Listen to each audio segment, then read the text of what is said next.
This morning, we are going to continue our way through Exodus. And we're going to begin to see God preparing the people for their promised land. Right? That's really what these next couple verses, chapters are about. Right? God is preparing them to enter the land that they may be assigned to all of the nations of who God is. And all of these things kind of revolve around that idea. And it is going to require a lot from the people. It's going to require a lot of dedication and commitment and time and energy and effort.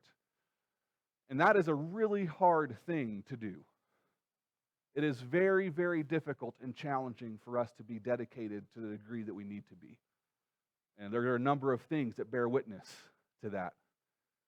How many times have you made a New Year's resolution that this year is going to be the year that I'm going to diet, I'm going to lose some weight, and then January 2nd rolls around, and I'm not going to diet anymore?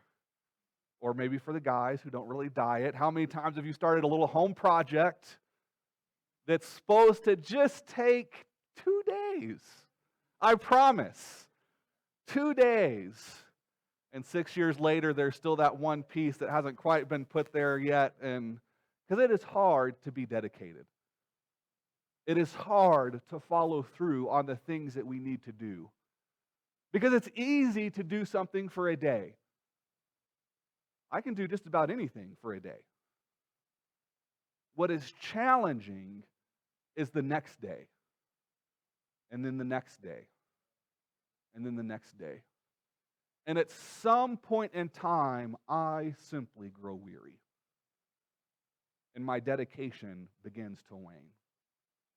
And that's why the theme that we've kind of seen repeat several times at this point in the book has been so important. Is that the story begins, God's call to His people begins with their redemption. It begins with God's work. It begins with God saying, no, I am going to redeem you regardless of what you do. And then God leading His people into worship. To say, come and worship me because of the great things that I have done in your life. And then from this place, as a redeemed people who are worshiping God, now I call you to obedience. Now I call you to me, to be a reflection of me to the nations. And that pattern is really, really important because the dedication we are called to is hard.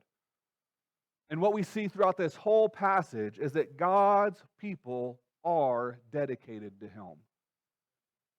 That is the thing that makes them distinct from everyone else, is that they are dedicated to God. And that because they are dedicated to Him, that their whole lives revolve around that reality. Not just one day, not just the next day, but every day. They have this relational commitment to God.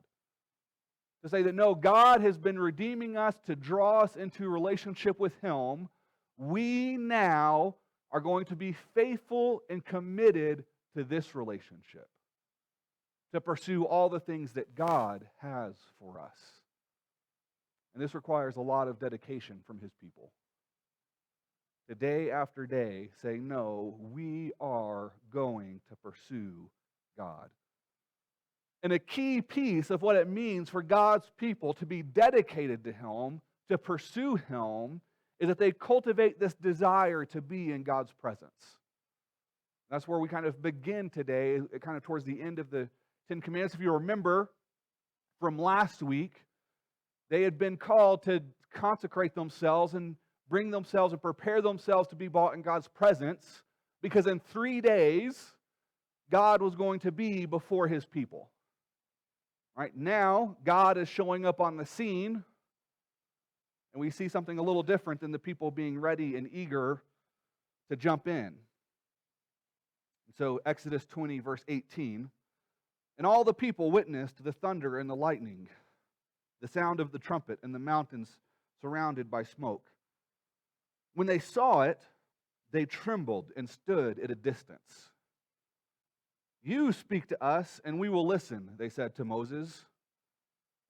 "But do not let God speak to us, or we will die."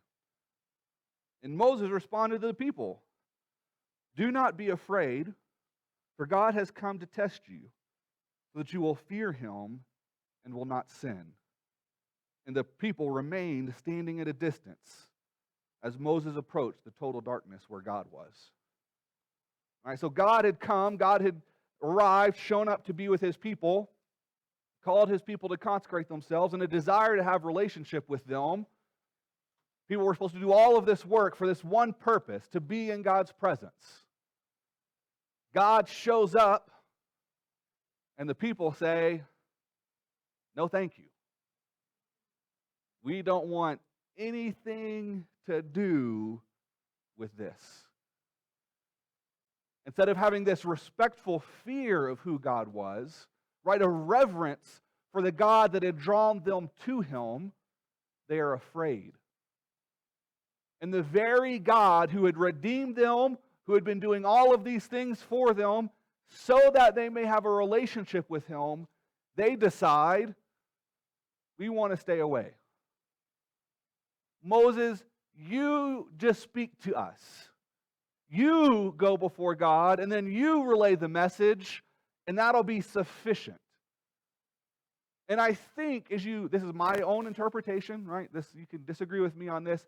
I think this is the fundamental problem that carries forward with the people of Israel from this point forward, is that they failed to realize how significant it was for them to come into God's presence. Not just have this mediator of Moses go between them, right, but to be drawn in themselves. Because what is Moses' response to his people? What does he point to?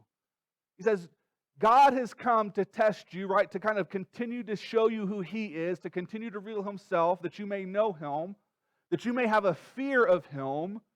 And because you are in God's presence, an acknowledgement of who God is, then, and only then, will you not sin. Then and only then will you be able to do what God is calling you to. Because you realize the God who has called you to do it. And you realize how magnificent he is. I think this problem of the people saying, no, let's just let Moses go, carries with them from this point onward. And the desire that they were meant to have to be in God's presence never fully shows up. And I think sometimes we think our desires, our wants, are just what they are. Well, I just want the things that I want. And I can't change that. But I think that's not quite true. I think oftentimes, over time, we can cultivate a lot of desires in our life. How many of you have eaten one thing as a kid and said, no, thank you? And then 20 years later, for whatever happenstance, you try it again and you go, oh, you know what? That was pretty good. I'm going to try that again. Or how many of you have lived somewhere or just kind of done something repetitively over and over again just because that's what you did, right? Whether maybe you go holiday to the beach or maybe you get up and exercise every day. I don't understand people who exercise every single day, but if that's your choice, that's your choice, right? And whenever that thing that you've kind of just spent time doing, whether it's because of where you live or whether it's because of your own act of choice, right? You take that thing away and then you're like, you know what? I actually really miss that. All right, for those of you who are from New Mexico, you may not, and have always lived here. Like, you go somewhere else, the mountains aren't what the mountains are here, right? And that's when you just, oh man, I just wish there were mountains here, Or Katie's thing, because, Katie was from here originally, moved to North Carolina. Katie's thing was she did not like the trees. Like, she liked the ability to see. North Carolina, you might be able to see 50 yards. That's about all you're going to get. right? You can't see anything because all the trees around you. And so she missed the fact that she couldn't see anything. Right? And so sometimes in our life, we just have to make active choices to say, no, I'm going to put myself in a situation that this desire in my life can grow. That even though this thing may be difficult for me now, I'm going to choose to put myself in a place to grow an appreciation for it. To say that I might learn to like that. And allow God to be at work, cultivating that desire for you to be in His presence. Because it's from that place that then I can be dedicated to Him. Because once I'm in His presence and realize the God that I stand before, it's at that place that I go, no, He's worthy of everything. And I will gladly submit it all to Him. And I will gladly pursue Him. Now for us, I've never stood at the base of a mountain, had lightning, thunder, heard the voice of God, this loud trumpet. That's never happened to me, right? So I've never been in a place where it's like, oh, I'm afraid of the presence of God. But I think for us, how that manifests more often is that we are afraid of His lordship over us. That what we're really afraid of is to give Him control of our life.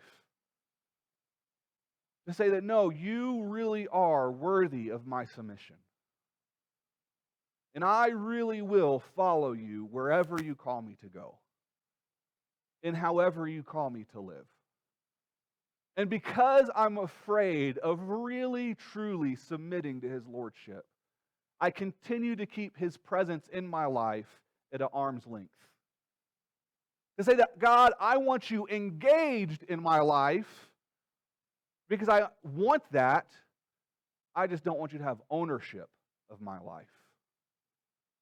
And so we continue to kind of leave Him at a distance, never fully submitting to say, no, God, whatever you desire for my life, I will be dedicated to you in all things. But all of that begins with us cultivating a desire to be in His presence, a desire to be before Him. And that's the very reason that as you begin to now transition from this narrative of what's happening at Mount Sinai to these giving of these laws, the very beginning of that begins with worship. All right, so the end of chapter 20, picking up in verse 22. And then the Lord told Moses, this is what you are to say to the Israelites. You have seen that I have spoken to you from heaven. Do not make gods of silver to rival me. Do not make gods of gold for yourselves. Make an earthen altar for me and sacrifice on it burnt offerings and fellowship offerings, your flocks and herds. I will come to you and bless you in every place where I cause my name to be remembered. If you make a stone altar for me, do not build it out of cut stones. If you can use your chisel on it, and you will defile it. Do not go up to my altar on steps, so that your nakedness is not exposed on it. And these are the ordinances that you are to set before them. All right, so he goes on right before he begins to kind of outline all these laws about how they should live. He begins with this picture of worshiping Him. That as the people are drawn into His presence, that their response to that should be a response of worship. And that He's coming before them and He's saying there is a right way and a wrong way to worship me. Do not worship me like the people around you worship, because then how are you going to be assigned to all of them about who I am? You are to be distinct among them as a witness to me, as a sign of who I am. Do not worship as the people around you worship, and do not worship the wrong things.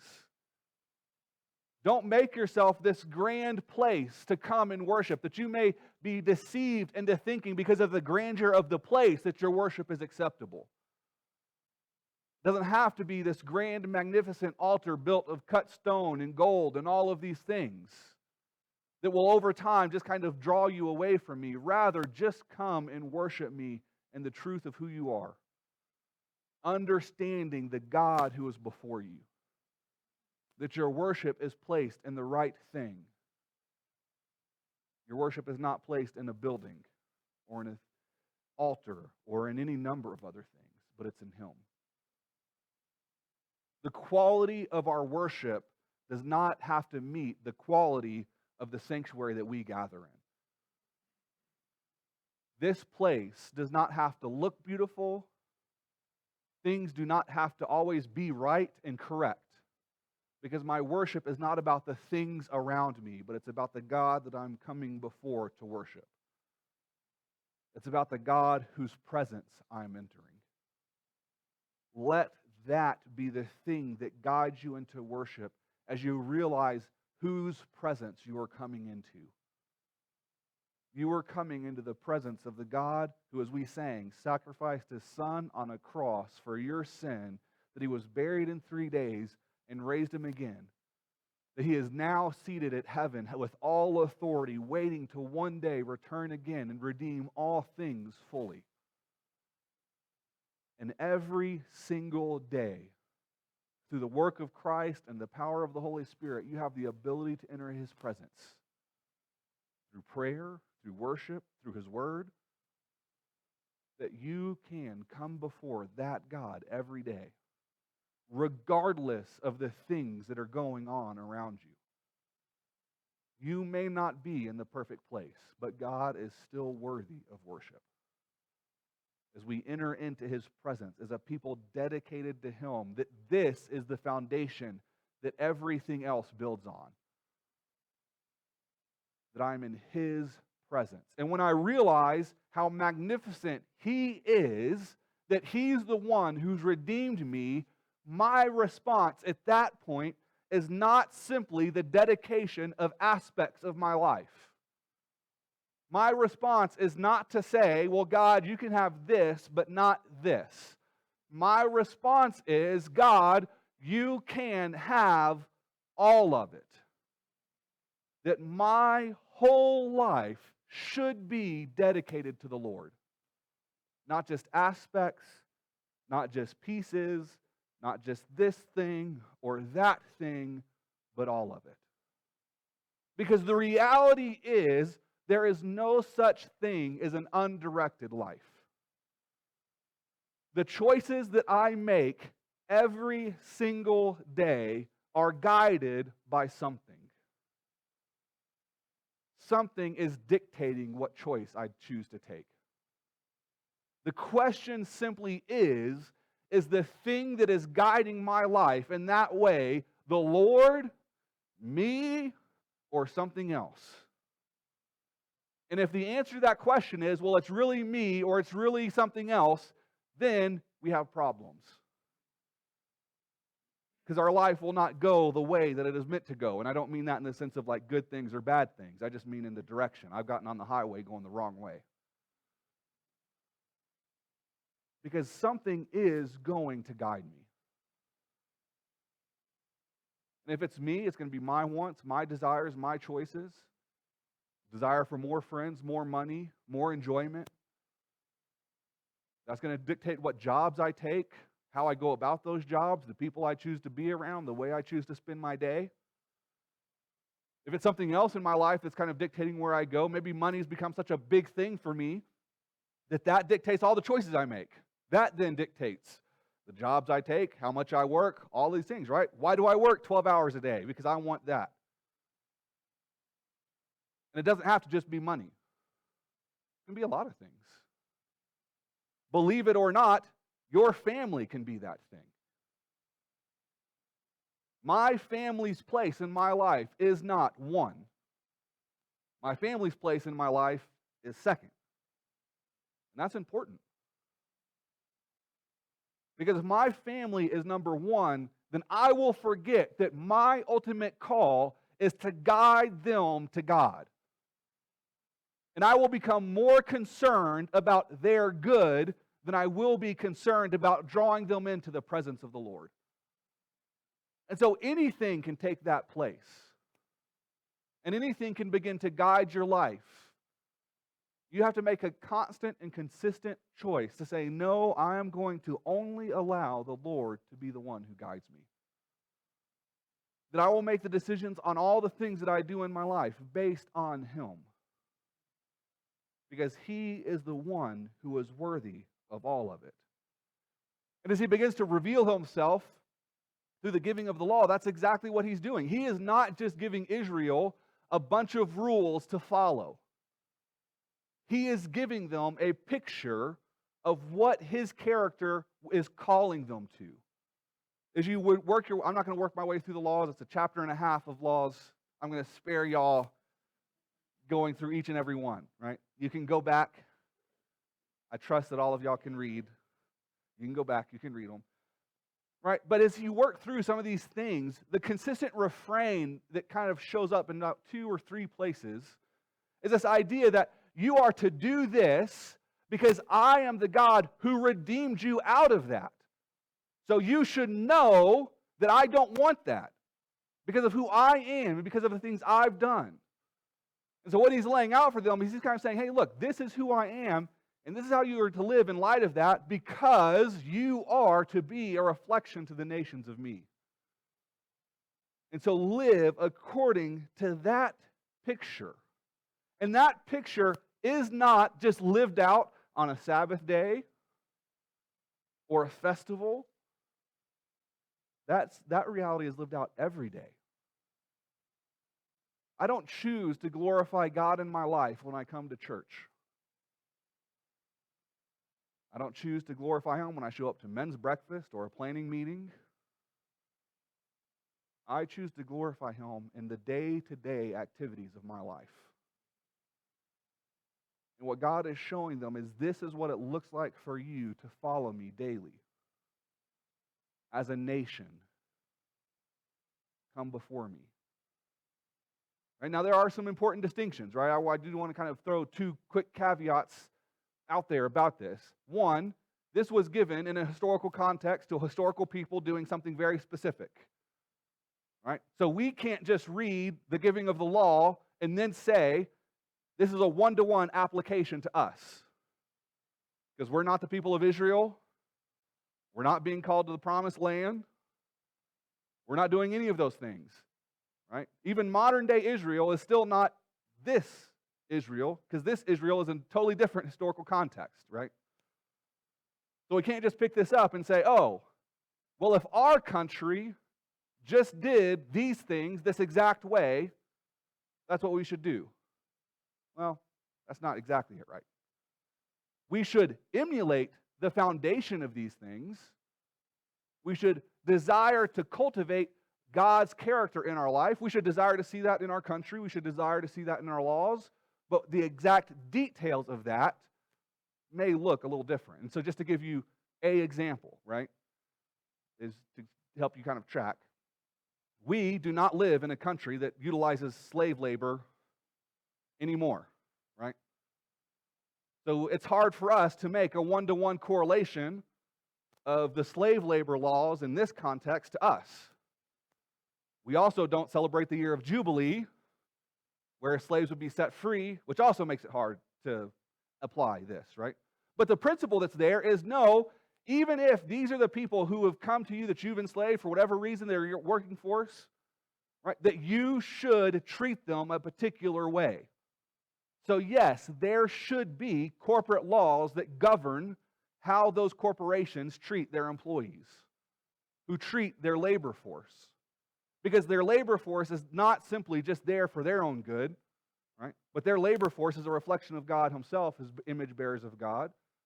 So let that guide you as you make these things. So these things have application today because they are a reflection of God's character, but we have to be careful to just make one-to-one application from what is being said in the text to us, because we're not in their historical context. But we do want to emulate out these things. We still are called every single day to glorify God in every aspect of our life. That first and foremost, I cultivate my relationship with God. And that because of that relationship, because of my relational commitment to Him, that changes the way I go about everything else and all the other relationships I have in my life. All of that is dictated by this. That I treat people well. That I treat them with kindness. I'm not mean and domineering to them. That I am honest. I don't try to cheat people. If by happenstance that something that I do is damaging to someone else, that I seek restitution for that person because of what I've done. And my level of culpability in that should matter. If my ox accidentally goes out and gores someone, it's very different than if I have an ox that gores people consistently and I just let it roam loose. I mean, I don't know how many oxes you have, but I have a whole cattle full, apparently. No, but what that does show is, no, I need to take some responsibility. Sometimes wrong stuff's just going to happen. Right? I'm going to be driving down the road. A dog's going to jump in front of my car. I'm going to swerve. I'm going to run over somebody's mailbox. There was no intent. It is one of those things that happened, but I still need to take responsibility for that. Fix the person's mailbox. Be a kind person.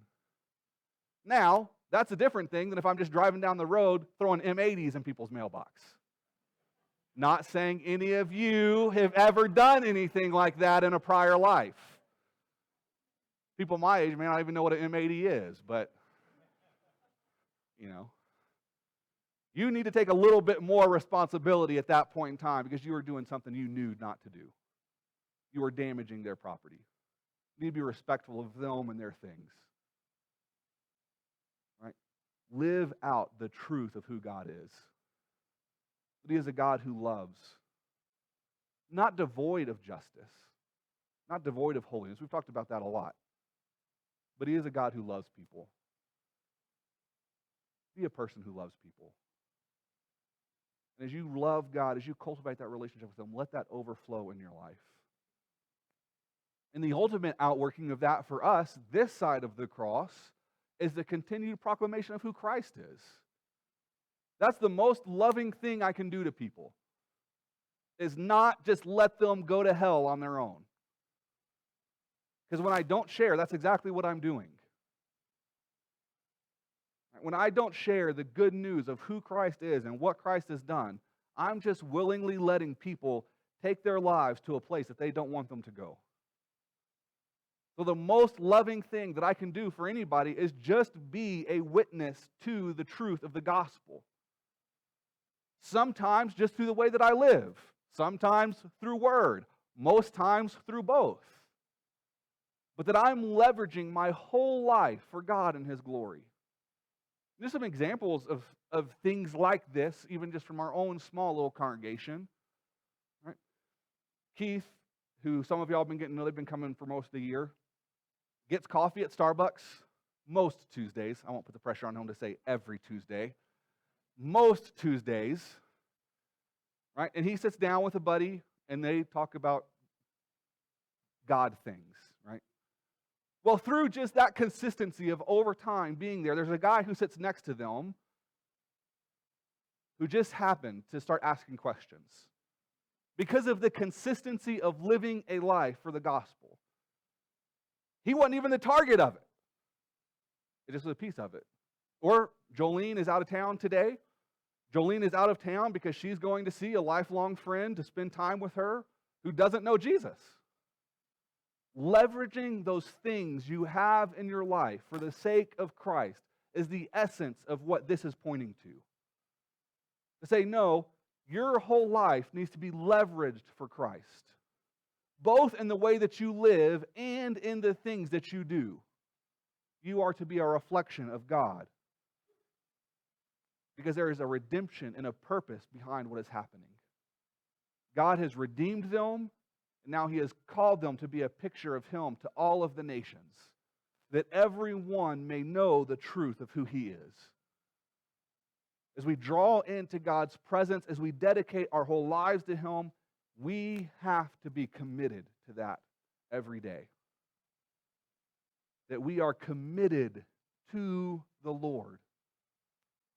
And that's where the passage ends. As you pick up at the end of chapter 23, we read a little bit of that. I'm going to read a slightly larger section, chapter 23, verse 20. I'm going to send an angel before you to protect you on the way and bring you to the place I have prepared. Be attentive to him and listen to him. Do not defy him, because he will not forgive your acts of rebellion, for my name is in him. But if you will carefully obey him and do everything I say, then I will be an enemy to your enemies and a foe to your foes. For my angel will go before you and bring you to the land of the Amorites, the Hittites, the Perizzites, the Canaanites, the Hivites, the Jebusites, and I will wipe them out. You're welcome, Jerry, for not making you read that part. Do not bow and worship to them, and do not serve them. Do not imitate their practices. Instead, demolish them and smash their sacred pillars to pieces. Serve the Lord your God, and he will bless you. Your bread and your water I will remove illness from you. No woman will miscarry or be childless in your land, and I will give the full number of your days. I will cause the people of Hevi to flee in terror, and will throw into confusion all the nations you come to. I will make all your enemies turn their backs to you and retreat. I will send hornets in front of you, and you will drive the Hivites, the Canaanites, and the Hittites away from you. I will drive them out ahead of you in a single year. Otherwise, the land would become desolate, and wild animals would multiply against you. I will drive them out little by little ahead of you until you have become numerous and take possession of the land. I will set your borders from the Red Sea to the Mediterranean Sea and from the wilderness to the Euphrates River. For I will place the inhabitants of the land under your control, and I will drive them out ahead of you. I want to pause just right here, right? So God's been saying, right, all of this stuff about what he's going to do. He's going to lead them. He's going to guide them. He's going to drive the people out. He's going to give them this great possession. He's going to let them have abundance in the land, that they prosper in the land. God is going to do all of these things. There's now simply one thing that they have to do. You must not make a covenant with them or their gods. And they must not remain in your land, or else they will make you sin against me. If you serve their gods, it will be a snare to you. But they have to be committed to him. In reality, not even they have to get all of it right all the time. Simply stay committed to God. Do not let their false worship lead you astray, but stay faithful to the one who has redeemed you. Stay dedicated to me, remembering what I have done. In the Christian life, there are a lot of things that come our way. And there are days you will, or have, currently are in, will have soon, want to quit. That you will just simply say, it would be easier to not. And to allow just the things around you to begin to take place that they're not supposed to. To let them overshadow what God has been doing. Don't quit. Don't give up just short. Be committed. Stay faithful. Draw it out to the end. Because it is as we begin to wane that sin creeps in. As we grow weary and tired, that I don't quite want to do everything that I'm called to do. Let me just compromise a little bit here. You know, my high school coach used to say this, and I never understood it until I was older. The way things always go, right? You always understand things like 15 years after it's told to you. That's why I say the same thing over and over again. It just makes it easier. What he used to say is we would run drills, and whatever the drill was, especially whenever it had to do with endurance, right? He would always make sure, and he would watch, if you did not go exactly as far as you were supposed to go, or as fast as you were supposed to go, He would make you do it again. And we would run from one end of the court to the other, and if you were just this short of the line, you didn't finish. You got to do it again. And what he would say in that moment is that if you cheat now, you'll cheat on your wife. And what he meant was, there is no such thing as a small compromise. Because what compromise does is it grows. Well, let me just make this small compromise. And then I do that this day. And maybe I don't do that again for the next 2 weeks at practice. But then 2 weeks from practice, I'm a little tired. Come up just short again. And then, you know what? Next week, I start getting a little tired too. I come up just short again.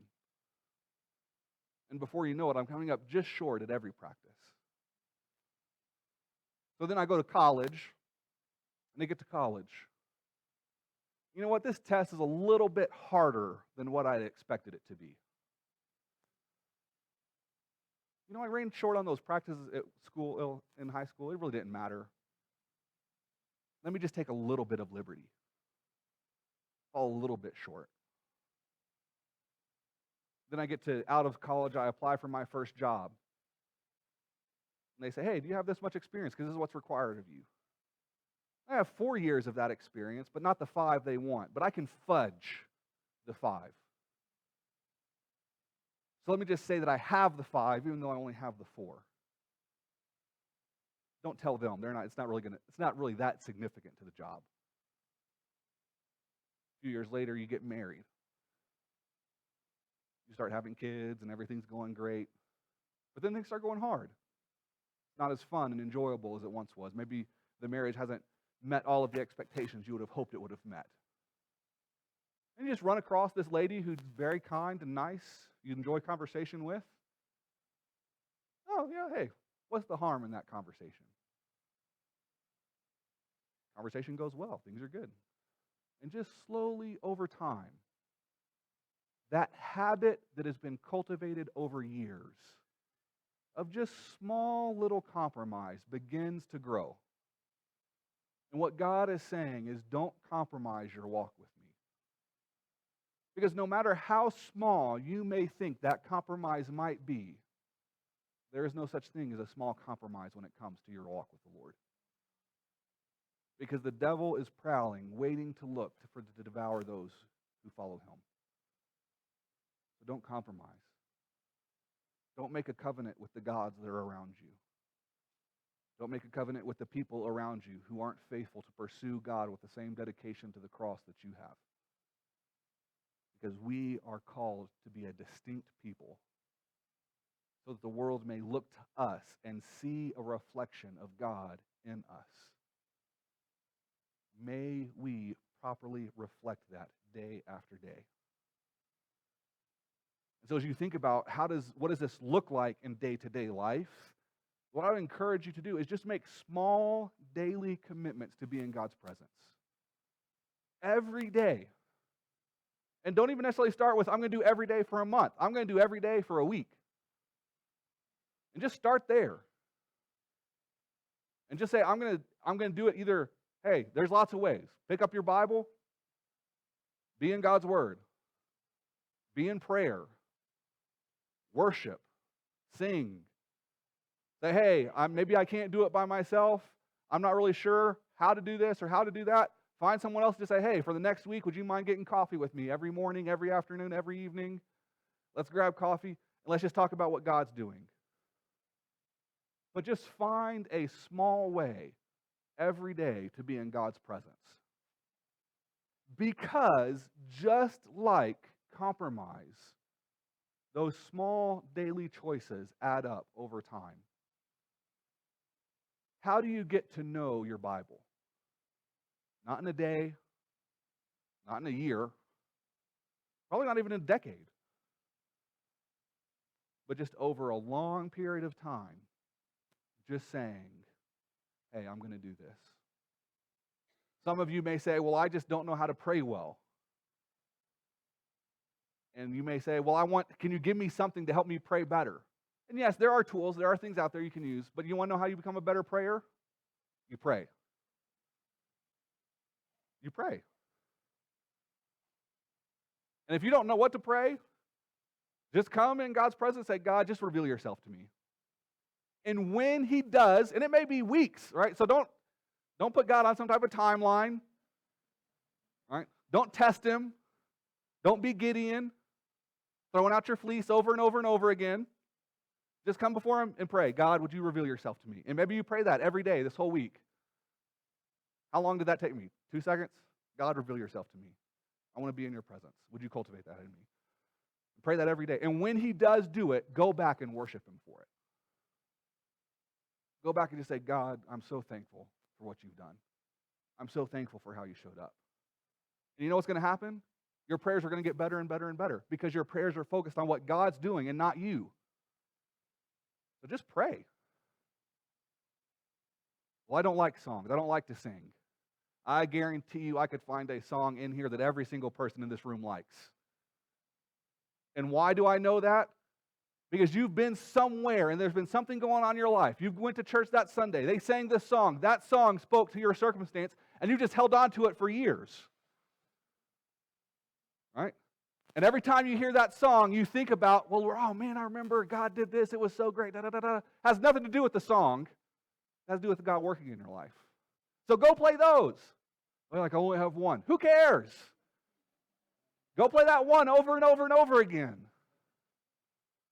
Just make a small daily commitment that I'm going to be in God's presence. Because how do God's people stay dedicated to him? We come constantly before his presence.